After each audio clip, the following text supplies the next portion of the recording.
ouais, on peut commencer. Aujourd'hui, on va essayer de parler un petit peu du mois d'Elul, mais juste un petit mot comme ça, quand on parlait des vacances et tout. Donc, une fois, le Admour MTI, donc c'est le deuxième rabbi de la lignée Chabad, Lubavitch, qui avait dit les gens cherchent Dieu partout dans le monde, mais il y a un endroit où ils pourraient le trouver plus facilement et ils vont pas le chercher là-bas, c'est à l'intérieur d'eux-mêmes. C'est pour ça qu'on cherche en fait de la détente et de la on va dire du fait on essaie de se couper un petit peu pour pas être sous l'emprise des événements, etc. Mais en fait, si on fait vraiment l'effort, on peut le trouver tous les jours en soi. En soi, oui. Voilà, quand je dis en soi, ça veut dire plutôt que de se connecter, de rester connecté et absorbé par les événements, on peut trouver en nous quelque chose qui est complètement déconnecté, qui peut nous apporter une satisfaction, une menoucha, qu'on s'appelle une tranquillité, pour ensuite mieux aborder le monde. C'est un peu ça le rôle de la tfila, et aussi dans l'étude, on peut trouver cette chose-là. Alors, on a dit qu'on parlerait du mois d'Elul. Vous allez voir que ça a un rapport avec tout ce qu'on vient de dire. Donc, le mois d'Elul, c'est le dernier mois de l'année juive, quand on commence à compter à partir de Tishri.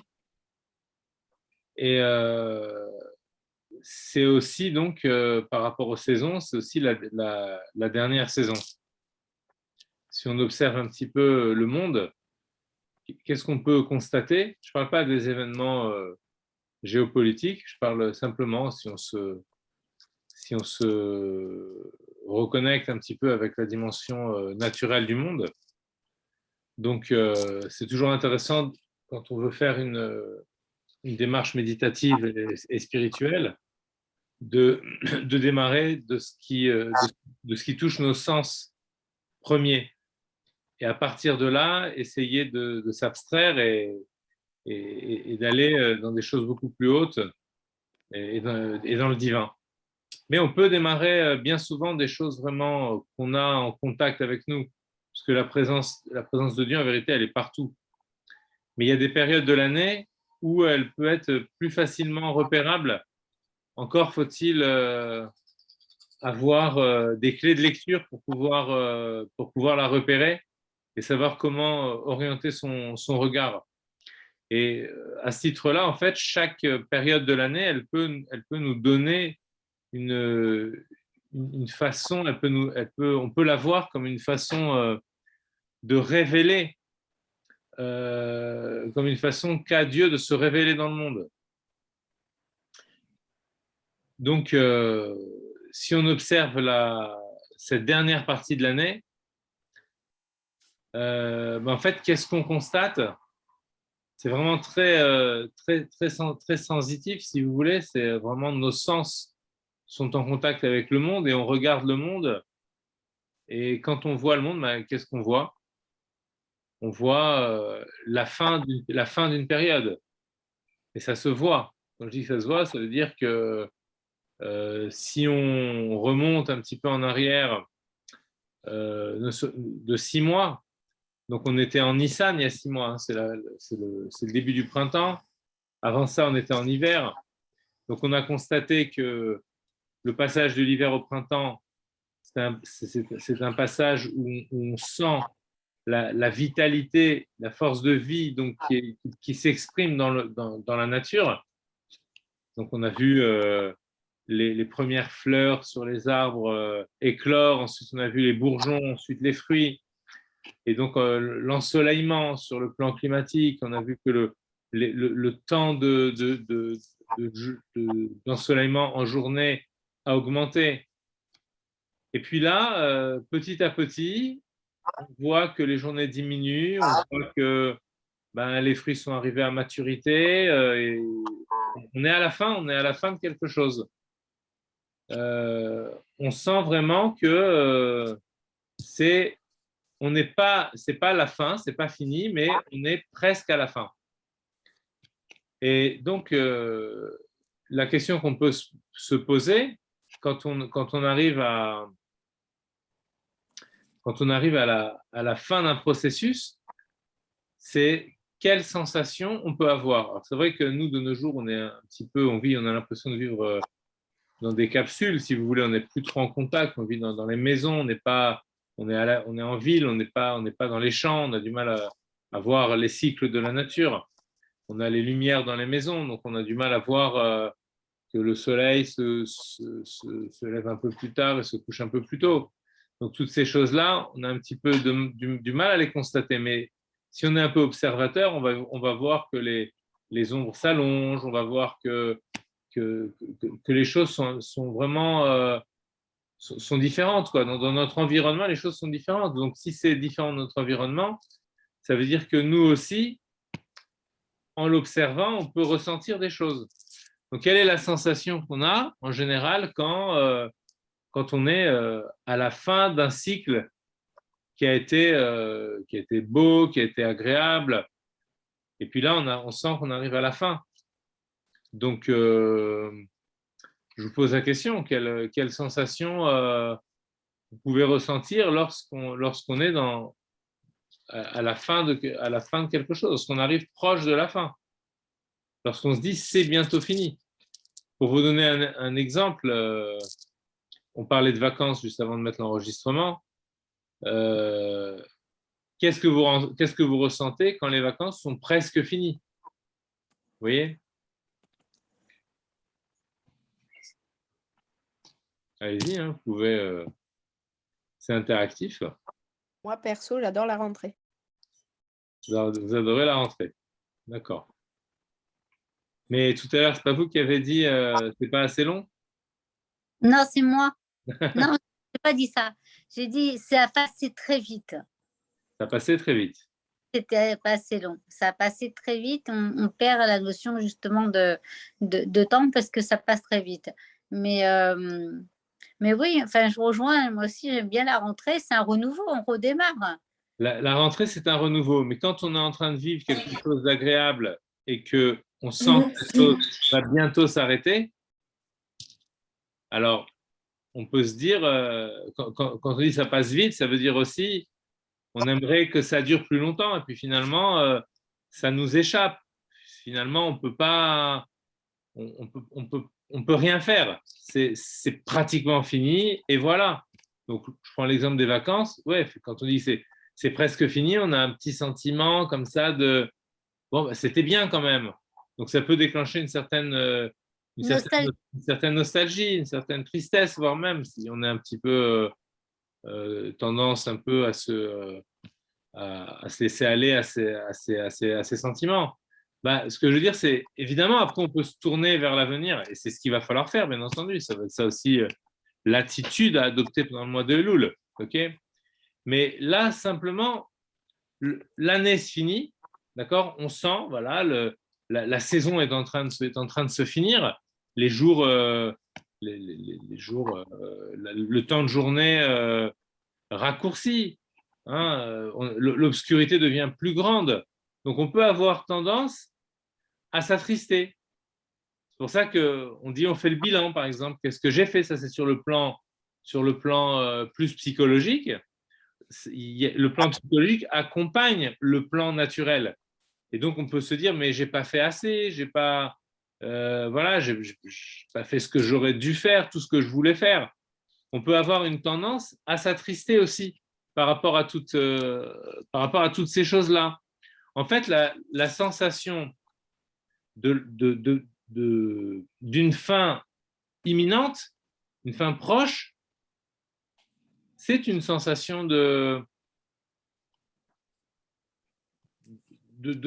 tristesse, de perte, d'abandon, de quelque chose qui nous échappe. Quoi qu'il arrive, ça va se finir. Je peux rien faire. J'ai pas de prise sur ça. Le cycle s'arrête. Il va peut-être repartir, peut-être pas. En réalité, si on veut être honnête, il n'y a rien qui prouve qu'il va repartir. Donc ça accentue encore le désarroi, se dire peut-être que non, après tout, c'était miraculeux tout ce qui s'est passé. Et maintenant, qui me dit que ça va redémarrer? Donc en fait, la sensation de fin d'année qui est ressentie par les phénomènes au niveau des plantes, etc., qu'on peut observer autour de nous, cette sensation-là, elle renvoie à une sensation d'éphémère, à une sensation de fin des temps, vous voyez, qui se vide dans le temps de l'année, à une sensation de fin de monde, de fin de l'existence.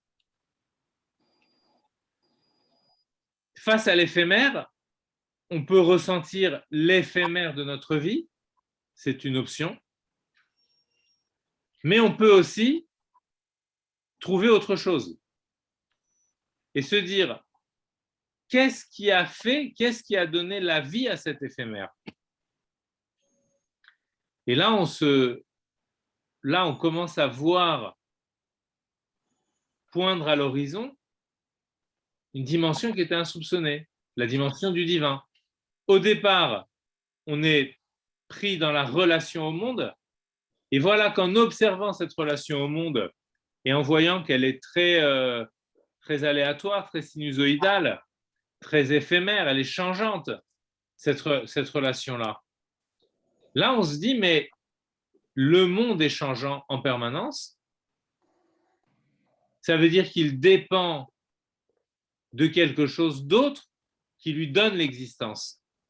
Or, cette chose qui lui donne l'existence, elle n'est pas variable, puisqu'elle a la puissance de donner l'existence en permanence. Donc, l'existence dans laquelle nous vivons, elle est variable. Comme nos états d'âme qui peuvent suivre, les états météorologiques. Regardez dans les romans, par exemple, quand les auteurs veulent parler de tristesse, ils vont parler d'un temps qui s'assombrit. Quand ils veulent parler de joie, ils vont parler d'un temps qui s'éclaircit. Donc, en fait, ils ont compris que la dimension variable des sentiments humains peut être mise en perspective, peut même être illustrée par la variabilité du temps qu'il fait. Vous voyez? Or, nous, ce qu'on va se dire, c'est que c'est ça l'intuition juive, c'est que s'il y a de l'éphémère dans le monde, c'est que derrière le monde, il y a du non-éphémère, il y a du solide, il y a quelque chose qui permet à cet éphémère d'exister. Vous comprenez l'idée? Oui. Il y a un verset qui dit, il y a un passage qui dit Ani Hashem lo shaniti. Je suis Dieu, je n'ai pas changé. Je n'ai pas changé, ça veut dire tel que je suis avant la création et tel que je suis après la création, je suis exactement le même. La seule chose qui change, c'est la création. Pourquoi Dieu ne change pas? Le Rambam nous dit que Dieu, c'est l'existence véritable, l'existence absolue. L'existence véritable, ça veut dire une existence qui n'a besoin de rien pour exister. Or, toutes les existences du monde ont besoin de quelque chose d'autre pour exister. Elles ont besoin de quelque chose qui les porte à l'existence. Donc, ça veut dire qu'elles sont forcément tributaires. Elles sont forcément tributaires d'une autre existence qui, elle, est absolue. Vous voyez? Donc, lorsque, c'est un peu binaire si vous voulez comme raisonnement, lorsque je suis face à l'éphémère du monde, donc le monde qui m'environne, ou le monde, ou même mon vécu intérieur, je vois les aléas de mes sentiments, je sens que je suis ballotté jour après jour, un jour je suis bien, un jour je ne suis pas bien, un jour j'ai le moral, un jour je n'ai pas le moral. Voilà, un jour, je sens que j'ai la forme, le lendemain, je sens que je suis faible. Donc, je suis sans arrêt, que ce soit dans la relation avec l'extérieur ou dans la relation avec l'intime, avec l'intérieur, je sens que je suis toujours pris dans des mouvements d'oscillation, comme si j'étais sur des vagues en permanence. Ça monte, ça descend. Merde, je sais pas mes lunettes. Vous voyez l'idée? Alors, qu'est-ce que je peux faire par rapport à ça? Il y a un micro, il faudrait couper. Attendez, il y a des micros qu'on entend. Voilà. Donc, qu'est-ce que je peux faire par rapport à ça? C'est m'accrocher à quelque chose de solide. Si on veut ne pas subir les variations, il faut s'attacher à quelque chose de solide.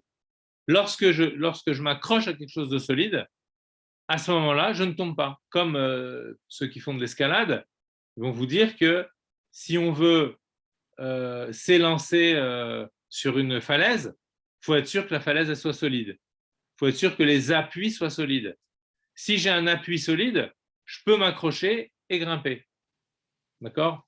Quelqu'un qui serait par exemple perdu au milieu de l'océan, tout à coup il y a un bateau qui arrive et qui lui lance une bouée, il y a une corde. Ah, on est attaché à quelque chose de solide, on va pouvoir s'extraire de là. C'est la même chose par rapport à nos états d'âme, par rapport à ce qui se passe dans le monde. On peut être extrêmement dépendant du temps qu'il fait. Ah, aujourd'hui il fait beau, demain il fait moche. On peut dire, ah, quand il fait beau, je suis heureux, quand il fait moche, je suis triste. On peut être dépendant des relations humaines.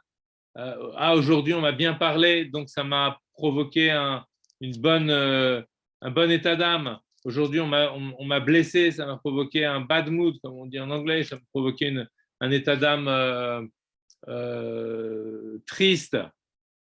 Donc je ne suis pas bien. Mais en fait, ce que nous montre le mois d'Elul, c'est que puisque finalement toutes ces choses-là sont éphémères et sont amenées à disparaître, ça veut dire que ça n'est pas à ça qu'il faut s'attacher. S'attacher à l'éphémère, c'est se rendre soi-même éphémère. Et donc, c'est se fragiliser. Il peut y avoir des conséquences aussi sur le plan psychologique dans cette fragilité. S'attacher à Dieu, c'est trouver le point le plus solide à l'intérieur de nous-mêmes qui nous permet de ne jamais chuter et au contraire d'élever et d'intérioriser des états d'âme heureux. Le Admour Azaken, Rabbi Shneur Zalman, celui dont nous étudions le texte, le Tanya, a fait plusieurs commentaires sur le mois d'Elul, justement. Et dans son premier commentaire, dans le livre qui s'appelle L'Ikouté Torah, recueil d'enseignements de Torah, sur les parachiotes de la semaine, donc il fait un commentaire sur un verset qui rappelle le mois d'Elul. Alors c'est un verset de Shirachirim, le Cantique des Cantiques, qui évoque c'est pas vraiment une histoire, mais qui évoque des partages de sentiments et d'admiration qu'un fiancé et qu'une fiancée pourraient s'échanger.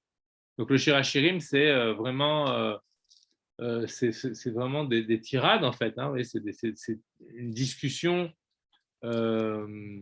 avec une grande réciprocité où une fiancée va faire l'éloge de son fiancé et le fiancé aussi à son tour prononce des éloges de sa fiancée.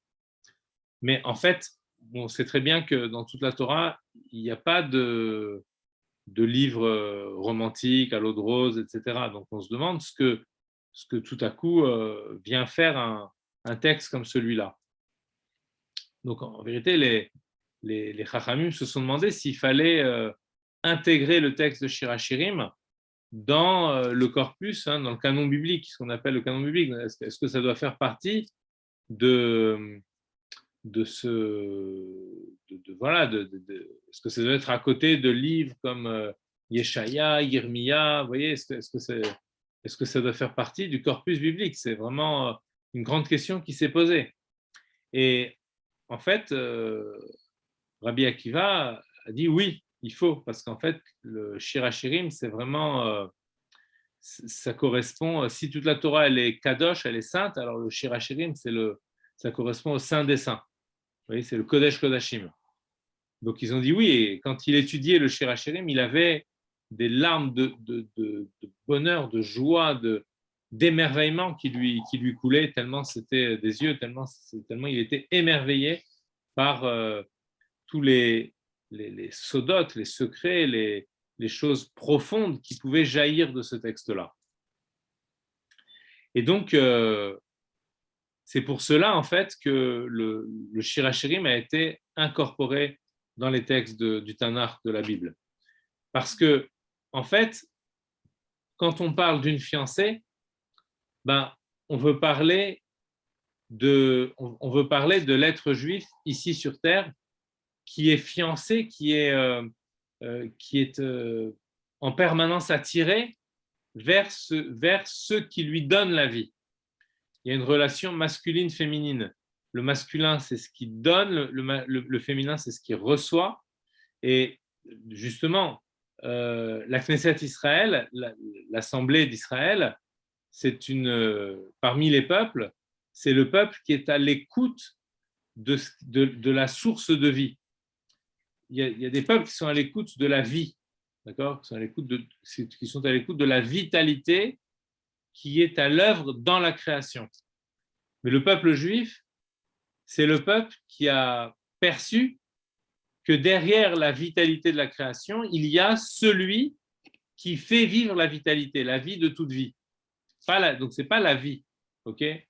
C'est la source de toute vie et même ce qui est au-delà de la source de toute vie. Puisque la vie, c'est une option que Dieu a mis. Voilà. Donc, on appelle Dieu Chaya Chaim, la vie de toute vie. Mais en même temps, il est au-delà de la notion de vie. Eh bien, le peuple juif, c'est le peuple qui est à l'écoute de cette chose-là, qui est le féminin de cette chose-là. Cette chose-là, pour le peuple juif, est masculin, c'est-à-dire qu'elle se livre. Donc, le Shir HaShirim, c'est l'illustration de cette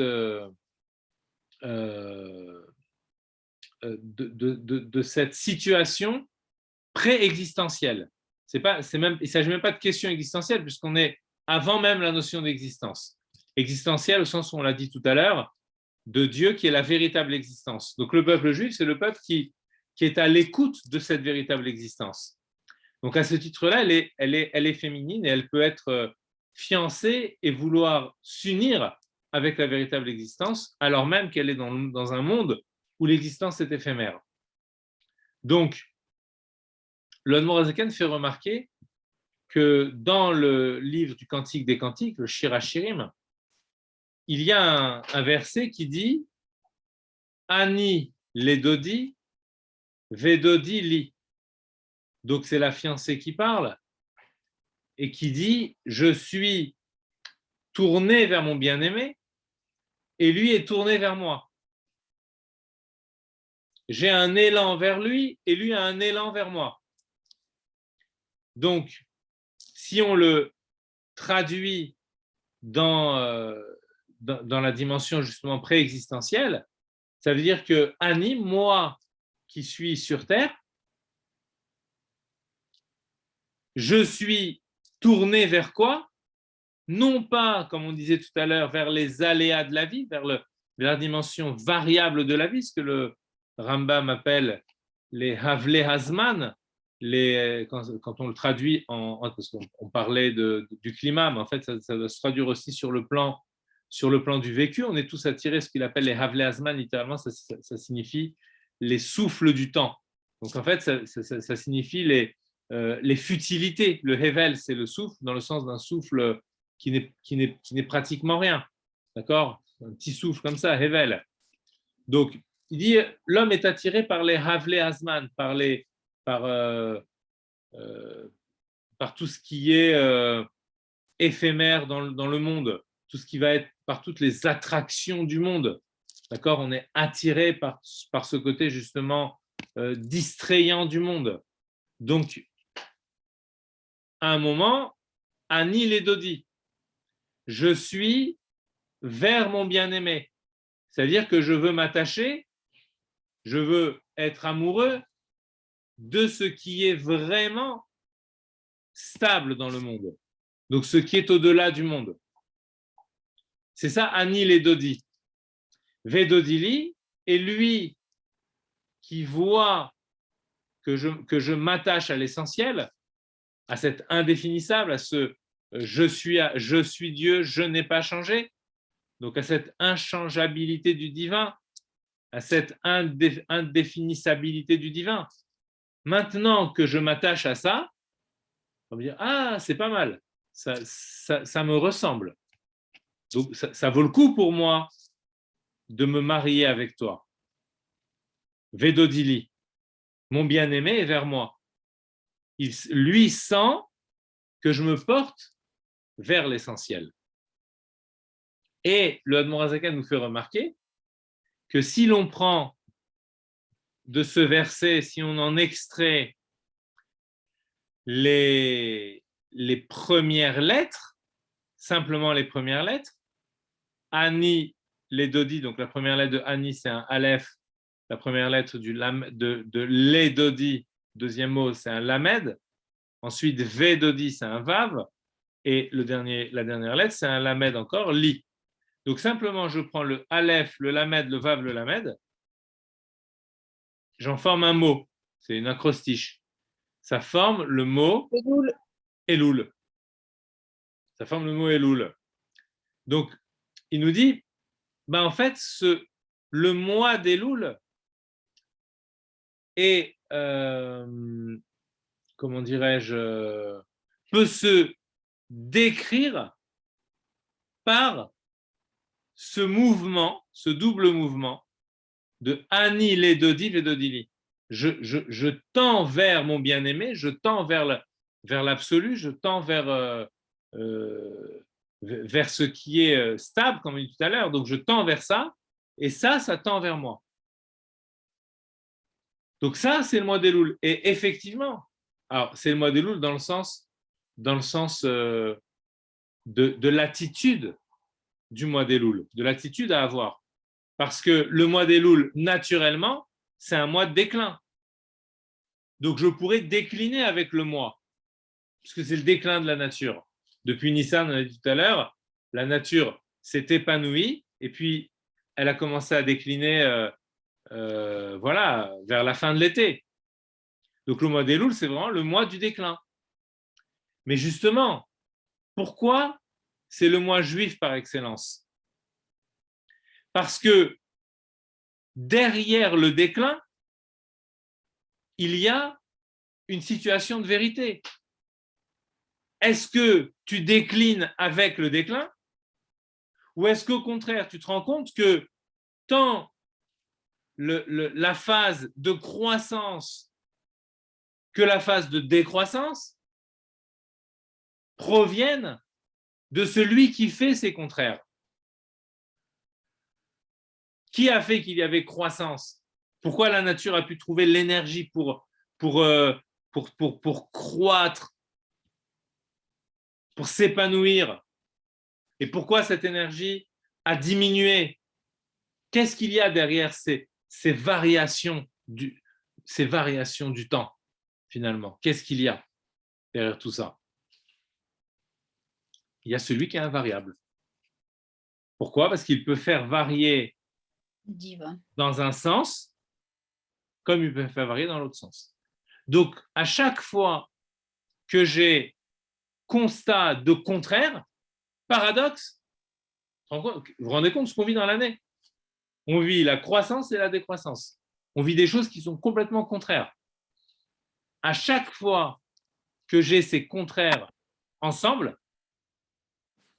ou en tout cas même s'ils interviennent à des périodes différentes, ça veut dire qu'il y a une source qui a permis de faire apparaître un élément, une forme de polarité et une polarité complètement inverse, juste après. Donc, qu'est-ce qui permet d'obtenir ces deux polarités contraires? Ben, c'est le divin qui est derrière tout ça. C'est ce qu'on retrouvera d'ailleurs, on aura peut-être l'occasion d'en parler plus en détail, mais c'est ce qu'on retrouvera dans le loulav, dans le hétrog. Vous voyez, les 4 espèces. Le hétrog, le fruit, le cédra, les 4 espèces qu'on agite pendant la fête de Sukkot, des cabanes. On a ce commandement d'agiter 4 espèces, cette mitzvah, et une des espèces, c'est le cédra. Et le cédra, en fait, la Torah le décrit comme le fruit Peri Etz Hadar, le fruit merveilleux. Mais Hadar, les Chachamim font un jeu de mots entre Hadar, merveilleux, c'est écrit He Dalet Resh. Donc Hadar, merveilleux, et Dar, qui signifie habiter, comme une dira. Vous connaissez certainement en Israël, quand vous allez en Israël, est-ce que tu as une dira? Une dira signifie une habitation, un appartement. D'accord? Donc Hadar, le verbe c'est Dar, qui signifie habiter. Donc, on a un lieu d'habitation, la dira, et le fait d'habiter, c'est la dour, dar. Okay, donc, ils disent c'est le fruit qui a dar beilano, c'est le fruit qui habite dans son arbre, okay, qui réside dans son arbre, mishana leshana, d'une année sur l'autre. Et effectivement, pour qu'un hétrog, pour qu'un cédra arrive à maturité, ben, il faut plusieurs années en fait. Nous, quand on les récupère, le fruit n'est pas mûr encore. Mais si on laisse grandir un cédra dans son arbre, j'avais vu une photo de quelqu'un il y a quelques années qui avait pris un hétrog, mais il était comme ça, il était très grand, il faisait peut-être 70 cm de long. Donc ça veut dire qu'il arrive à une taille beaucoup plus grande que celle qu'on a. Et en fait, pourquoi c'est important de comprendre qu'il habite dans son arbre d'une année sur l'autre?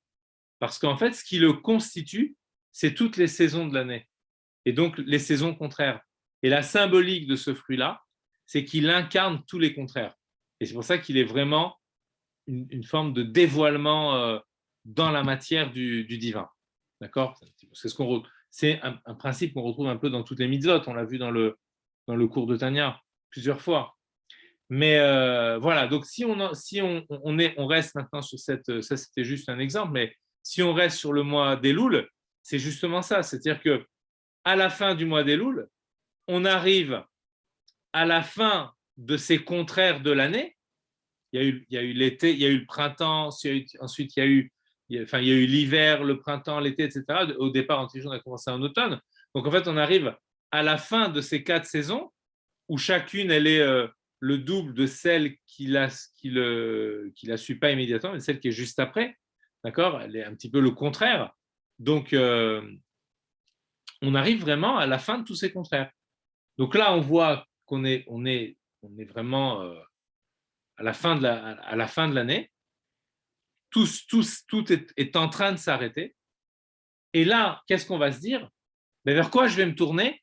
Je vais me tourner vers le divin.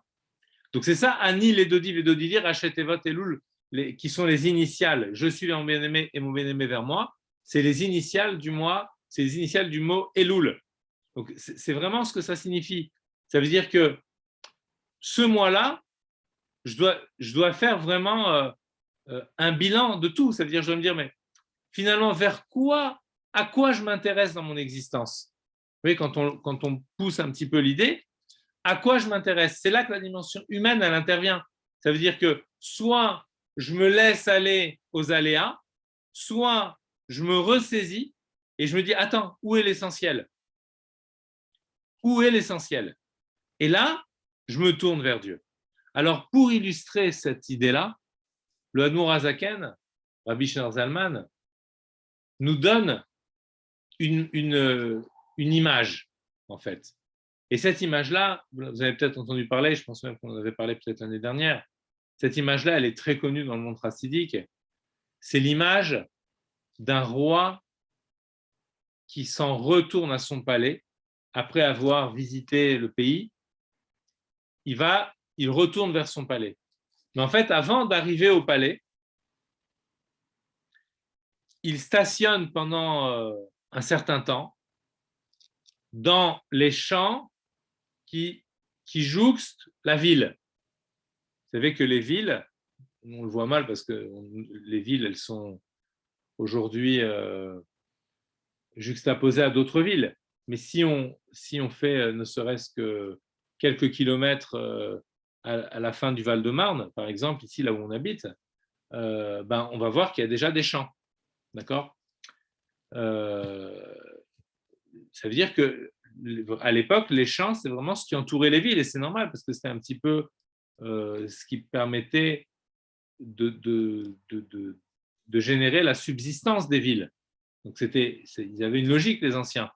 Aujourd'hui, on fait de l'import-export et on nous dit qu'il y a des famines qui se préparent. Vous voyez ? Mais à l'époque, il y avait des villes et autour des villes, il y avait les champs. Et les champs permettaient simplement de nourrir la ville en question. Et donc, le champ, en fait, ça signifie ce lieu-là qui est accessible à tout le monde. Donc, le roi est dans les champs. Et si on continue l'image, en fait, les gens de la ville, ceux qui ont le désir d'aller voir le roi, peuvent y aller.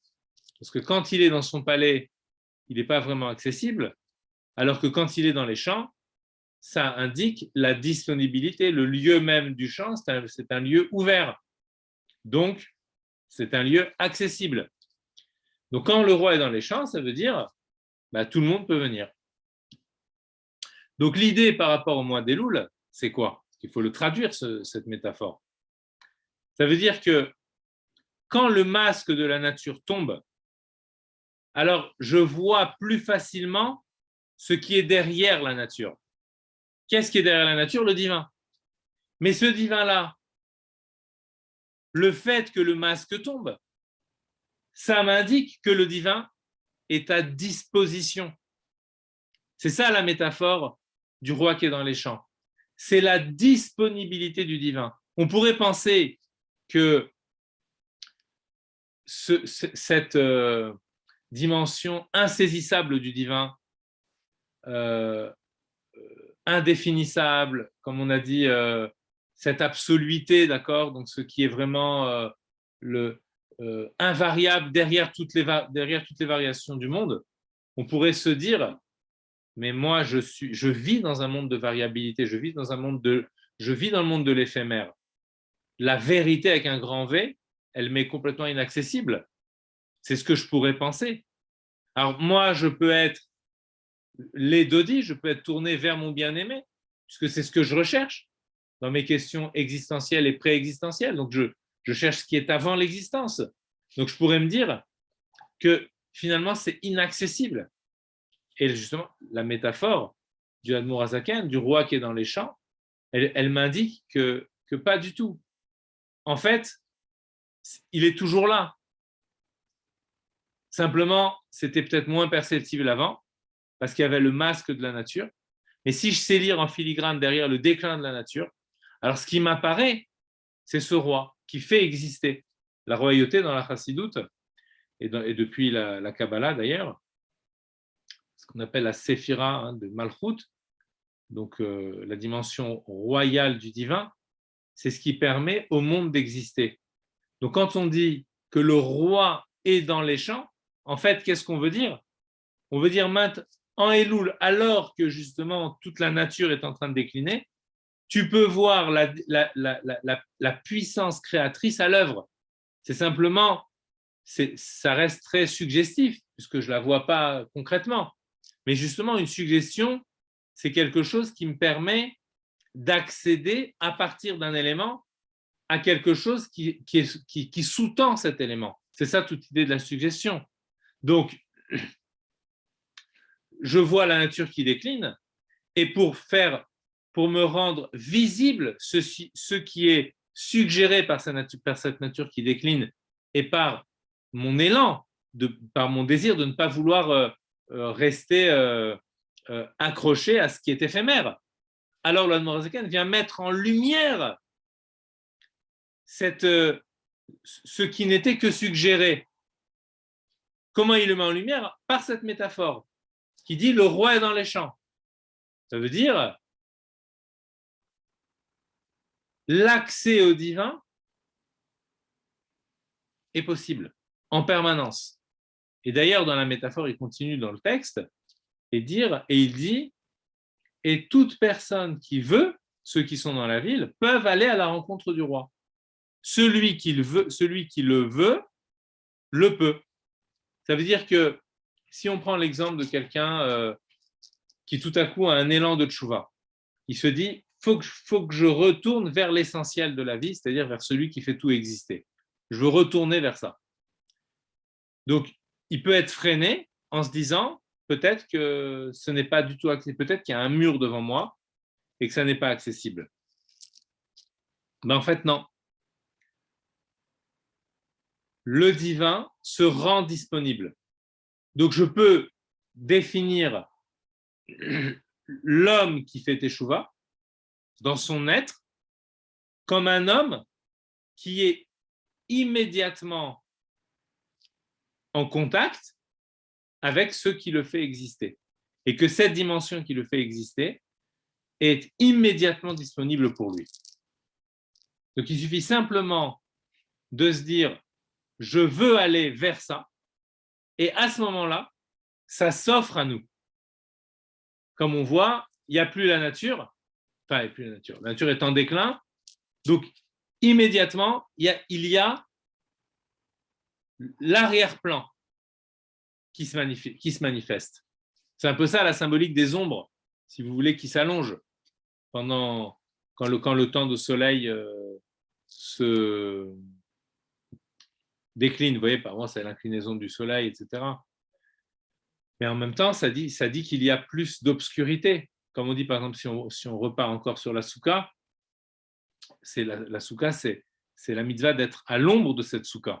En fait, cette ombre-là, elle vient nous dire ce qu'il y a derrière la réalité, qui est une ombre, et donc qu'on met en lumière. C'est un peu ça le machal du roi qui est dans les champs. Et avec ça, on peut comprendre quelque chose donc d'important, qui est le fait que pendant le mois d'Elul, on a la coutume de sonner du chauffard. Vous voyez, on fait des slichot et on sonne du chauffard pendant le mois d'Elul. Qu'est-ce que ça signifie qu'on sonne du chauffard? Alors, c'est différent du chauffard de Rosh Hashanah. Parce que à Rosh Hashanah, on a une mitzvah de sonner du chauffard. On fait la bénédiction à Cher Kideshanu qui nous a sanctifié, qui nous a ordonné. D'accord? Donc, il y a une mitzvah, en tout cas, d'entendre le son du chauffard. Mais si j'ai une mitzvah, ça veut dire il m'incombe que le chauffard soit sonné. Donc, pour ceux qui ne savent pas ce qu'est le chauffard, qui regarderaient la vidéo, c'est une corne de bélier dans laquelle nous avons, le peuple juif, l'habitude de sonner tous les ans le jour de la nouvelle année. Voilà, on fera Bezrat Hashem un cours sur Rosh Hashanah, mais c'est juste pour faire une comparaison. Pendant le chauffard, à Rosh Hashanah, nous avons le commandement divin, donc de sonner dans cette corne-là. Et ce son-là il représente un cri très profond, c'est le cri de la teshuva, c'est-à-dire du désir de retourner vers Dieu, donc de ne plus rester dans une situation, dans un état d'âme loin, qui ne ressent plus le divin. Donc on ne supporte plus cet état d'âme-là et on sonne du chauffard, donc c'est un cri qui vient du plus profond du cœur, qui ne peut même pas s'exprimer par les cordes vocales, qui a besoin de cette corne de bélier qui symbolise la miséricorde, etc. Et donc, je sonne, je crie vers Dieu. À Rosh Hashanah, c'est le juif qui crie vers son créateur. À Kippour, par exemple, on sonne, mais sans bracha non plus. Pourquoi? Parce que c'est la réponse. C'est Hachem qui crie vers nous et qui se manifeste à nous par ce cri-là. en Elul, c'est ni le cri de Rosh Hashanah, ni le cri de Yom Kippour. Mais en réalité, il ressemble plus au cri de Yom Kippour qu'au cri de Rosh Hashanah. Pourquoi? Parce qu'en fait, on a dit le divin est disponible. Mais en réalité, il ne fait pas qu'être disponible. Il appelle.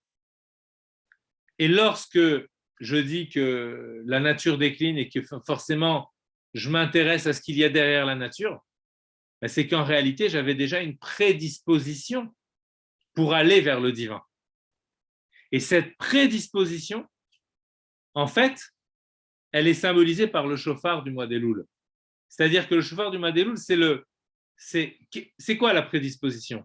C'est qu'il y a déjà en moi quelque chose de divin qui me prédispose à aller vers le divin. Sinon, je ne pourrais pas y aller si j'avais rien du tout en moi qui ne correspondait à ce divin. Et bien, cette prédisposition, c'est ça toute l'idée du mois d'Elul. Cette prédisposition. C'est-à-dire que quand je dis le roi est disponible, ça veut dire qu'il m'appelle. Ça veut dire qu'il y a quelque chose dans le divin qui sonne du shofar. Il y a un retentissement du divin qui fait que je vais être attiré par ça. Vous voyez? C'est en moi, mais en fait, tout en étant en moi, c'est l'écho de cet appel du divin. Donc en fait, en allant vers le divin, on répond à cet appel. Le roi est dans les champs, mais il sonne du shofar. Il s'annonce. Il dit, je suis là. Tu as juste à entendre. Tu as juste à vouloir écouter et tu vas entendre ce son-là. Tu vas entendre cet appel. Donc, il y a une dimension de vision, puisqu'on dit celui qui va à la rencontre du roi. Hein, nous aussi, notre vision, elle est vraiment prise à partie pendant le mois d'Elul. On voit les choses qui changent autour de nous. Donc, c'est cette vision qui est invitée à regarder plus loin que l'apparence. Okay? Et il y a aussi l'écoute, parce que l'écoute, c'est aussi une forme de compréhension. D'accord? Entends ce qui se passe, entends le sérieux de la création, entends le bonheur que de retrouver la dimension du divin. Donc, c'est le son du shofar du mois d'Elul. Quand on entend pendant le mois d'Elul, si vous avez l'occasion d'être dans une synagogue ou quoi, alors il y a plusieurs minagim, il y a ceux qui font les slichot depuis le début du mois d'Elul, sonnent le shofar après les slichot. Mais ceux comme le minag Rabat, par exemple, c'est de faire les slichot juste la dernière semaine. Mais par contre, on sonne quand même le shofar et on le sonne après la tfila, en fait. Voilà. Donc là, le son du shofar, il va nous indiquer justement cet appel du divin. Donc, il faut être à l'écoute de cet appel du divin. Voilà. Voilà pour aujourd'hui, pour cette explication sur le mois d'Elul. Si vous avez des questions ou des choses, des remarques ou quoi, n'hésitez pas. Il n'y a pas de souci. On peut Merci, c'était très étonnant pour le mois d'Elul. Voilà. Je ne sais pas si vous pouvez mettre les micros et voilà. Si vous avez des remarques ou des questions, n'hésitez pas. Non, très intéressant. Merci beaucoup. Voilà. J'espère que chacun pourra, comment dirais-je, essayer de mettre en pratique un petit peu ces choses, quoi. Vous voyez, en méditant un petit peu à ce qui vient, à ce qu'on a dit, pour le rendre réel, parce que il faut que ça s'exprime après dans notre quotidien, et n'hésitez pas à partager. Voilà. De la même façon, les cours, c'est tous les mardis maintenant, donc si vous avez des amis ou quoi qui veulent participer au cours, n'hésitez pas à en parler aussi. Et la vidéo, on va la mettre sur YouTube, Bezrat Hashem. Voilà. Ok, je vous dis à la semaine prochaine, peut-être que la semaine prochaine. Je pense que ça peut être pas mal, je ne sais pas, dites-moi ce que vous en pensez. On fait un petit break par rapport au Tania. On peut essayer de parler un peu des différentes fêtes. Vous voyez, puisque le mois de Tishri, c'est un mois qui est très dense. Donc, on peut essayer de se préparer pareil, à Rosh Hashanah, Kippour, Sukkot, essayer de parler un petit peu de toutes ces… C'est vrai que tous les ans, on ne le fait pas trop, on reste vraiment axé sur le Tanya, mais voilà, on peut faire un petit break pendant quelques semaines et puis reprendre le Tanya après. Hein. Il y a pas de… Ça peut un peu nous aérer l'esprit, un petit peu nous faire voir d'autres perspectives, voir les choses un petit peu sous d'autres angles qui peut être aussi intéressant. Voilà. OK. Moi, ça me va en tous les cas. J'ai beaucoup apprécié Elul, le bilan et la prise de conscience. Donc oui, c'est bien de reprendre un petit peu les fêtes pour ma part. En fait. Oui, c'est vrai qu'on en parle rarement, mais voilà, c'est quand même, même avis. c'est quand même important. Voilà. Super, merci beaucoup. Merci beaucoup. Alors, Bezrat Hashem, à mardi prochain, alors, si le mardi convient, il y a Madame Cohen, peut-être ce sera un petit peu difficile pour elle au début, mais bon, j'espère qu'elle va pouvoir s'adapter. Moi aussi, je suis moins, c'est-à-dire comme j'ai pas cours après, donc du coup, voilà, il y a moins de pression, etc. Ça, on peut prendre un petit peu plus de temps aussi, donc quand c'est nécessaire. Moi, ça me va parfaitement en tous les cas. Donc voilà. Merci beaucoup. C'est un plaisir de reprendre ces sessions d'études. Voilà. Alors à la semaine prochaine, Bezrat Hashem. Moi aussi. Au revoir. Au revoir. Merci.